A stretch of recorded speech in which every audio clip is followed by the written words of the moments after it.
We have Mark, he, him from Pennsylvania says there are a lot of people who are openly prejudiced and racist. And I'm going to agree with that. Hi, Mark. How are you? I'm well. How are you this evening? I'm doing really good. What have you got for us? Good.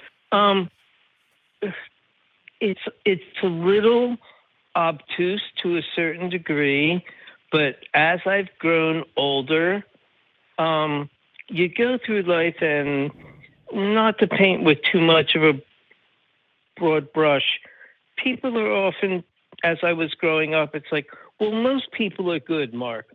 There's just some people who are bad.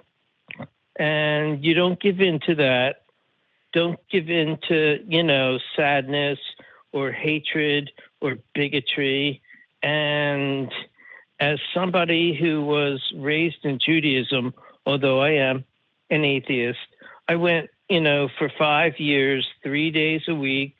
And it was always, the things about the original Testament that emphasized the inherent goodness of people. And I wonder right now, as I look at what we've been going through for 10 years, that people who hate other people have felt very empowered.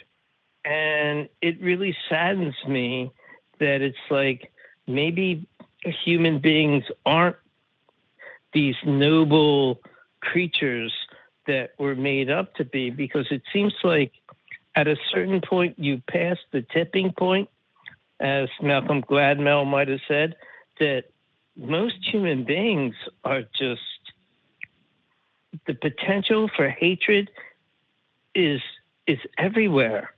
And I find it really sad because it's made itself quite manifest in our society. Do you think that this is something that's new, or you think this is something like maybe society does in cycles?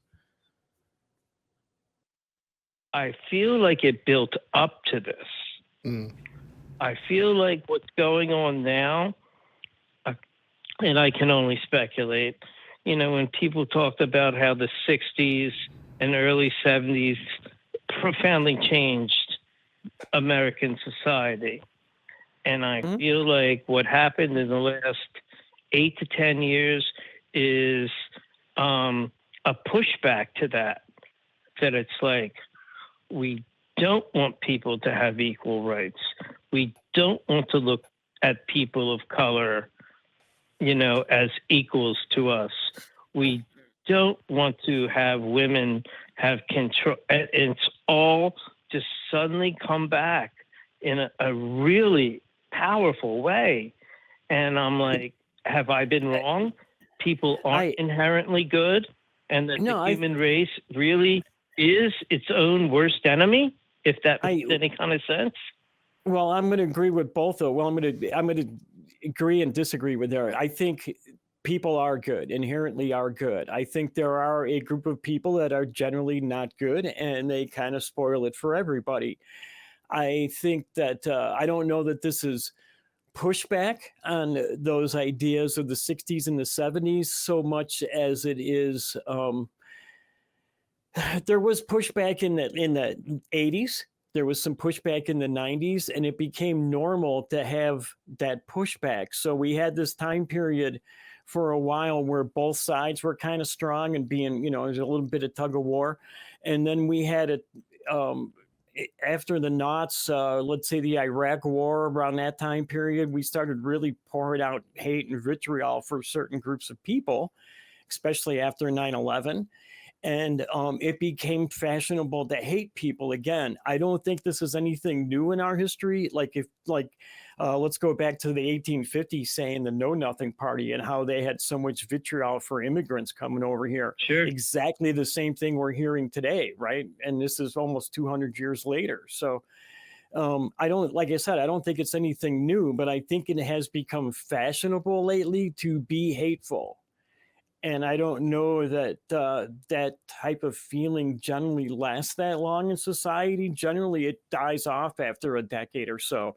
I'm keeping my fingers crossed. So, And just you calling into the show to talk about it is a good sign to me.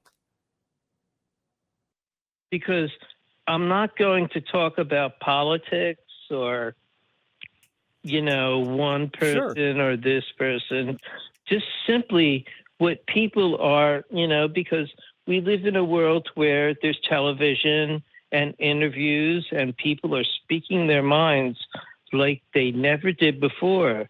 And these videos with these Karens where they suddenly feel empowered to use that terrible word, that should be exhausted from our society, suddenly feel like, nope, I'm empowered. I will say whatever I want to say. I'm not so sure that phenomenon is anything new. I'm pretty sure that was going on all the time. We're just seeing it now because everybody's carrying a camera nowadays. Might be right.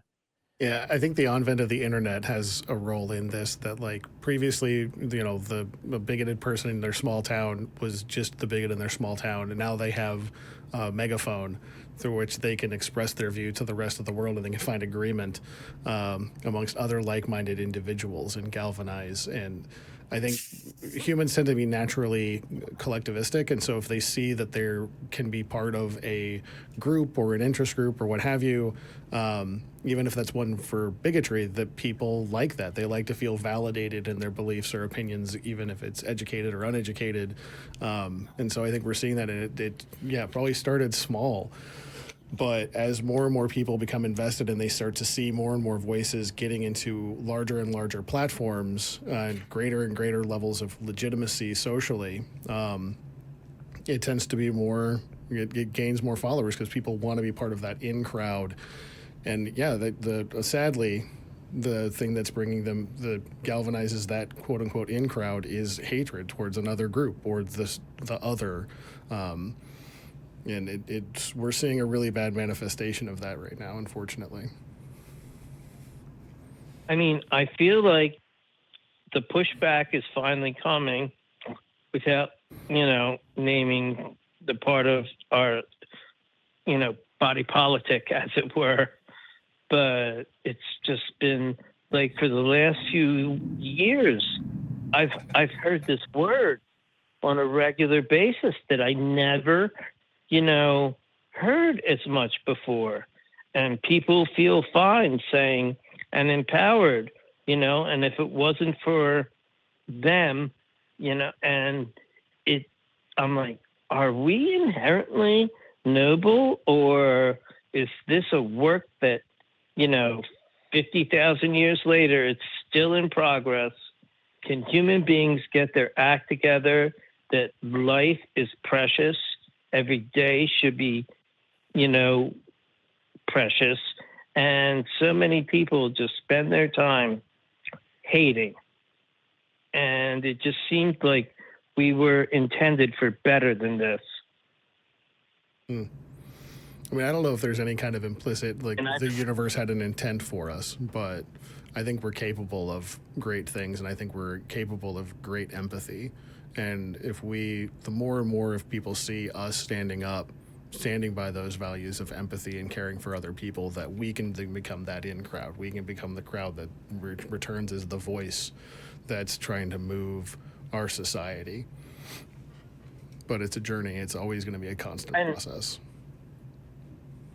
I definitely agree with you when it's like, I should never imply that the universe had an intention that we were going to be, this awesome, Shangri-La sort of, series of beings. But goodness, it seems like we stepped back because of social media.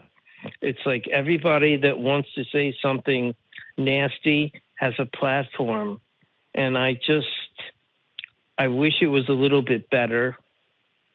And I guess that's all I wanted to say is like, am I the only one who's not saying that people aren't as nice as they could be, especially in America, where no matter what, we're living a lot better than many other nations. Mm-hmm. Yeah, and I think I think a lot of us have taken it for granted. I really do.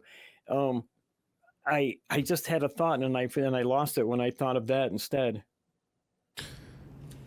Well, I guess I can step in and say, I think thanks. you're right that, that I think ultimately when it comes to this kind of situation, and yeah, these people are gaining platforms, and you wish that we had greater platforms for more empathetic positions. And I would say everyone can be that steward. Everyone can be. You may not have a nationwide platform, but you have a platform amongst your coworkers, amongst your family, amongst your friends, and you can be that steward to lead people back towards empathy and kindness and understanding. And so when people make an off-the-cuff joke or something that maybe, oh, I was just joking, bro, you can be that voice like, well, what did the joke mean? How is that funny?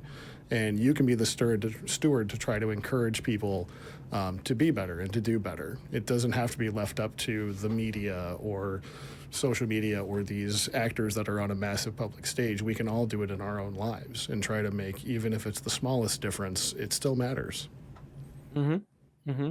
Yeah, I always say each small candle. I hear what you're saying. I always say each small candle lights a dark corner of the world. I always say each small candle lights a dark corner of the world. So every little thing that you do does help in some way, even if it's just a little way, everything helps. And when you add it all together, it makes a larger whole. One of the things that I remember what I was going to say before, you were talking about how people seem to get ruder, more meaner. And I think the anonymity of the internet has really helped that. I'm no longer talking to you face to face. I don't have to be accountable for the things that I say anymore.